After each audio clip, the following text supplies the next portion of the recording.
Great. Thank you very much for the introduction. I'm excited to be here today to talk to you guys about facial detection and recognition. So let's get started.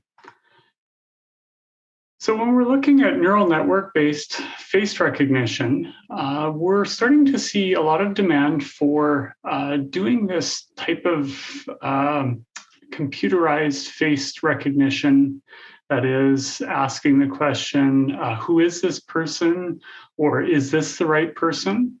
We're starting to see demand for this actually in embedded computing as well now.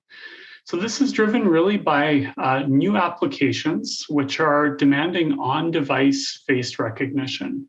So there's a couple of example applications here, things like smart security, like a door lock, smartphone unlocking and access control, same thing with laptops. And you could even think of devices like payment machines, which could be used like a vending machine or even a parking meter, which could look at your face and then automatically debit your account based on how it recognizes you.